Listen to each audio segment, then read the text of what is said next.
I hold on to pain because I'm afraid of what will happen if I let it go. I've noticed something uncomfortable about myself. Forgiveness is one of the hardest things I ever try to do. It doesn't matter if the hurt was small or deep, recent or old. Letting go feels like lifting a weight I don't know how to carry. I tell myself I've moved on. I tell myself I'm calm. I tell myself I'm above it. But inside, the wound still reacts. The memory still stings. The heart still tightens. And I keep asking, why is forgiveness so difficult for me? I think part of the answer is that I confuse forgiveness with weakness. When someone hurts me, I feel the need to protect myself. I build walls. I create distance. I replay the moment again and again, as if remembering it will keep me safe. Forgiving feels like lowering my guard, like allowing the person back into a place where they once caused pain. My mind whispers, if you forgive, you'll be hurt again. And so I hold on to the wound, believing it gives me strength, when in reality, it only keeps me tense. Another reason I struggle to forgive is pride.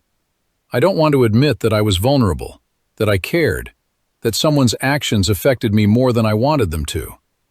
Pride tells me that forgiveness is surrender, that it means losing the argument, losing the position, losing the moral advantage. Pride wants to stay offended because being offended feels powerful. But the truth is that pride doesn't protect me. It isolates me. It keeps me stuck in a moment that should have already passed. I also struggle to forgive because I want justice. I want the person to understand what they did. I want them to feel the weight of their actions. I want them to apologize in the exact way I imagine. I want them to show remorse, to change, to prove something. And when they don't, when they move on, when they forget, when they act like nothing happened, I feel betrayed all over again. My heart says, I can't forgive until they fix it. But forgiveness isn't about them. It's about freeing myself from waiting for something that may never come. Sometimes I don't forgive because I don't know how to process the pain. I push it down. I pretend it doesn't matter. I distract myself. I stay busy. I tell myself I'm fine. But the hurt doesn't disappear. It hides. And hidden pain becomes resentment. Resentment becomes bitterness. Bitterness becomes distance. And distance becomes a quiet, heavy sadness that I carry without noticing. Forgiveness requires me to face the pain honestly, and that honesty is uncomfortable. I also struggle to forgive because I confuse forgiveness with reconciliation. I think that forgiving someone means I must restore the relationship, trust them again, open the door again. But forgiveness doesn't require closeness. It doesn't require contact. It doesn't require giving someone access to my heart. Forgiveness is something I do inside myself, not something I owe to another person. When I understand this, forgiveness becomes less frightening. Another reason forgiveness is difficult is that I hold on to stories. I replay the moment of hurt like a movie. I narrate it. I analyze it. I add meaning to it. I build an identity around it. I say, this is who I am now because of what happened. And when a wound becomes part of my identity, letting go feels like losing a part of myself. But forgiveness isn't losing myself.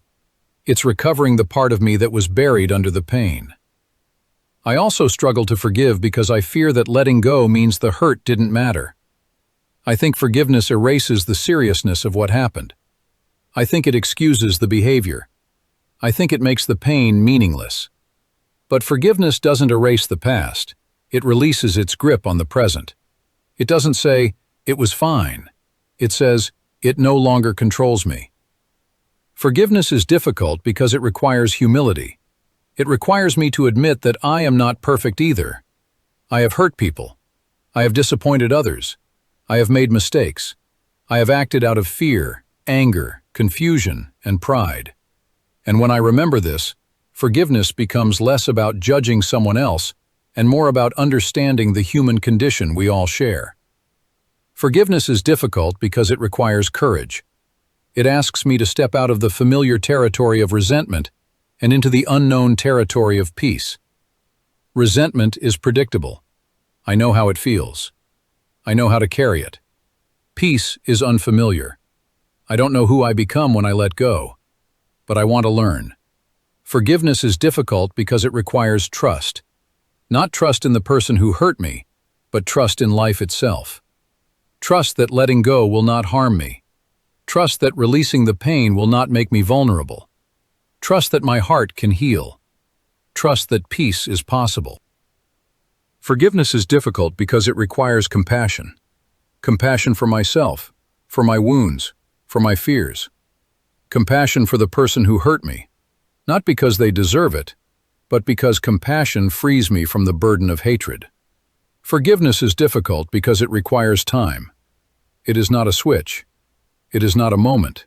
It is a slow unfolding, a gentle loosening, a quiet shift, a gradual release. And I am learning to be patient with myself. But despite all this, forgiveness is possible. It begins when I stop waiting for the past to change. It begins when I stop expecting someone else to fix what they broke. It begins when I stop carrying the weight of resentment as if it protects me. It begins when I choose peace over pride. It begins when I allow myself to heal. Forgiveness is not something I do once. It is something I practice. It is something I grow into. It is something I learn. And every time I choose forgiveness, even imperfectly, I reclaim a part of my heart that pain tried to take away. Forgiveness is not weakness. Forgiveness is not surrender. Forgiveness is not forgetting. Forgiveness is freedom. And I want to be free.